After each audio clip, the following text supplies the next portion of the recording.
this is where we're at with our painting right now. I'm getting pretty happy with it. I just tweaked a couple more colors since our last lesson. But I think this is at a good point for us to just do these finishing touches and go through what that process is. One of those things is just making sure that we have consistent sharpness across all of our elements.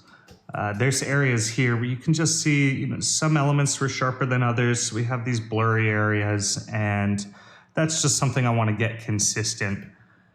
So the way I'm going to do that is we'll start with maybe this midground element over here. There's a tool under Filter, Sharpen, Unsharp Mask. This is a great little tool just to bring in the detail, really. You can see what it's doing right there when I click Preview on and off. And the way that you use this is Amount controls how sharp it's going to make it. Radius is the radius of the pixels that it's adding to sharpen it. So if I bring this down to 1, you can see that it's not punching out as much. But if I put this to 10, you can see that the sharpening is happening with a much wider radius. And then threshold is how bright or dark different parts of the image need to be for it to sharpen. So I'll turn this to 2, and you can see when I move the threshold down, it sharpens the whole image, but if I move it up, it only sharpens the brightest brights and the darkest darks. So I'm gonna leave this at 0. I'm gonna put the amount around 200 and keep the radius at 2. You can play with these numbers. That's not anything locked in stone. It's just what you think looks best, and I think that's helping it quite a bit. And because we're doing this to a smart object, it's not baking it in. We can turn this on and off. And we can go back later on. If I double click on this filter, Unsharp Mask, we can modify it later on. Maybe we want to tone it down a little bit. We have that control because we're using those smart objects. And I see, that's happening with the ground a bit, so I'm gonna want to go and sharpen this up.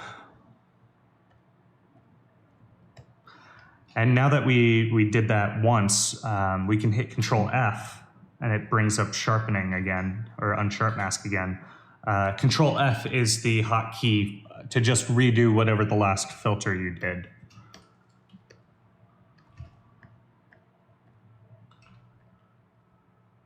Yeah, we're definitely going to want to hit it here too. And that's too much, so tone it down to like 150.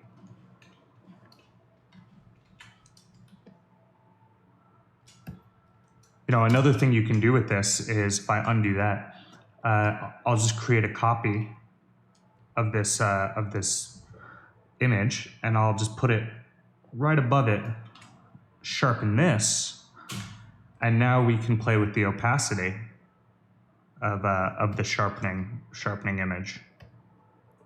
And we just want like a little to keep that line consistency.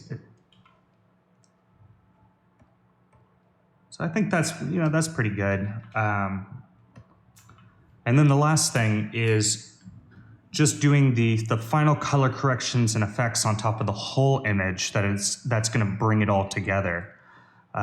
We already have these kind of God rays and this vignette going up here. And I'm going to put that in a group that I just create a CC group, color correction group on top of everything. And the vignette and the God rays will be part of that. But one of the other things I want to do is I want to just add a little crisp sharpness to the whole image in general. So I'm going to use that crazy hotkey we used earlier, Control-Alt-Shift-E, and that's going to merge everything into one layer. I think you can do that here, just merge visible. You know what, that's going to flatten everything, don't do that.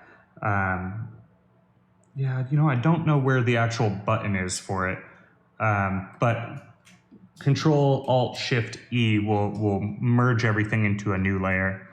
And now that I have everything merged here, what I'm going to do is I'm going to just sharpen the whole image, 200 by 2.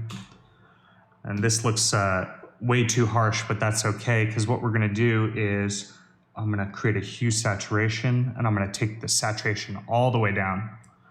I'm gonna set this sharpen layer to soft light. So now that's gonna add sharpness and contrast. And then I'll create a levels adjustment. Both of these are clipped onto the sharpen layer. Again, just by holding Alt and clicking, you can clip and unclip. And now this levels is where I'll refine how this soft light sharpen layer is affecting our image. You can see that it's giving it nice contrast and sharpness at the same time. And now you can kind of just tweak those levels to get it where you want it.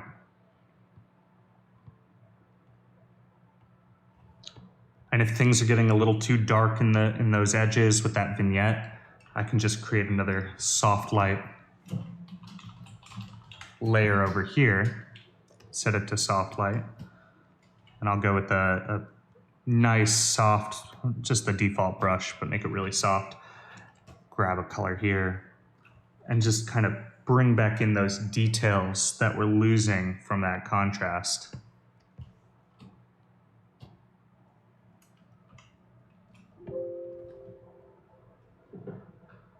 So you can see what that's doing.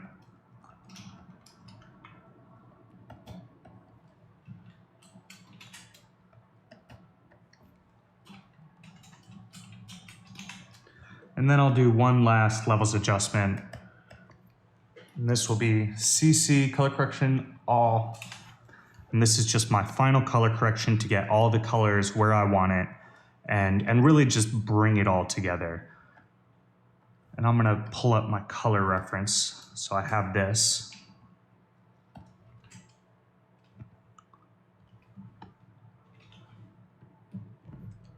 And I can see that I wanna bring a little more warmth into my highlights. Maybe a little more blue and cyan into those shadows.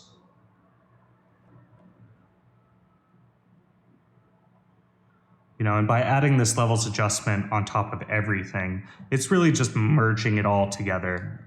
It's just one more thing to kind of glue the whole image together.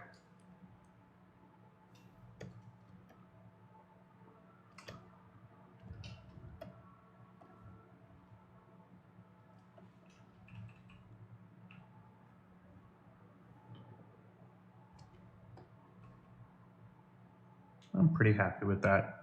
It's subtle, but it helps. It helps to just bring it together.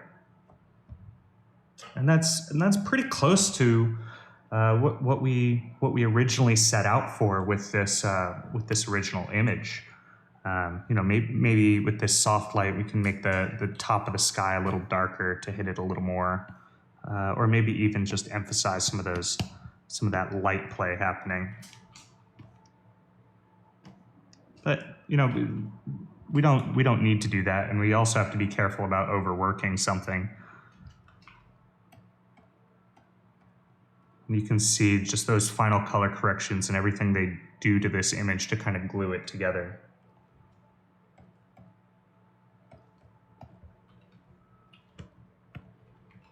So I think this is where I'm going to leave this painting. You know, I think what we set out for, we accomplished pretty well, creating this. I can bring back in the golden ratio just to look at, you know, whether or not we're guiding our eye where we want it to. And I think we are. I think that these lines are helping, that this light coming in is just pushing our eye to the right. It's getting kind of led upwards by these curving rocks and then into this kind of valley over here. And, you know, maybe we want to emphasize that valley a little more, and we can just do that by just, you know, adding a little brightness to it, or maybe even giving it some more contrast by adding a little more atmosphere to those back mountains. See how that creates that focal point now, before and after.